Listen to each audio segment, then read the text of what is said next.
காலத்துல வாழ்கிற நமக்கு இந்த பரிசுத்தாவுடைய ஊழியத்தை நீ செஞ்சியா கேட்கும் பொழுது ஒரு கேள்விக்குறி வந்து, ஐயா என்ன மன்னிச்சுன்னு சொல்லும் பொழுது ஆண்டவர் மறுபடியும் அவர் வாய்ப்பை கொடுத்தாராம். இன்னைக்கு அவருடைய சபையில பரலோகத்துடைய நியாய தீர்ப்பை குறித்தும் பாவத்தை குறித்தும் நீதி குறித்தான பிரசங்கள் பண்ணி கொண்டிருக்கிறார்கள். ஹல்லேலூயா. அன்பான தெய்வத்துடைய ஊழியக்காரர்களே, இந்த கடைசி நாட்களிலே கர்த்தர் உன்னையும் என்னையும் இந்த ஊழியத்தில் அழைச்சிருக்கிறாரு. நீ ஆசீர்வாதத்தை சொல்லுவதற்குண்டான காலம் இந்த காலம் இல்ல.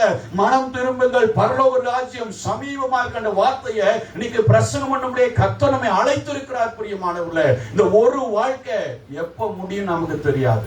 வேதம் சொல்லுங்க, சங்கீதம் 90 10 முதல் 12 வாசித்தா, பலத்தினால் 70, பலத்தின் மிகுதியினால் 80 சொன்ன வார்த்தை முடியாது. அதுக்கு மேல இருந்தா தோத்துறோம். அல்லேலூயா.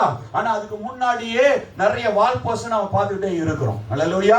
45 50 55 60 60 தாண்ட முடியல. ஏன்னா இன்னைக்கு அவ்வளவு பலவீனங்கள். ஆனால் ஆண்டவர் வச்சிருக்கிறார், நம்முடைய வாழ்க்கையுடைய முடிவு எப்ப இருந்தாலும் அதற்கு முன்பாக உங்களை என்னை பார்த்து பரலோகம் சொல்லணும், உண்மையும் உத்தமுள்ள ஊழியக்காரனே உன் எஜமானுடைய சந்தோஷத்துக்கு உள்ளவா. அல்லேலூயா.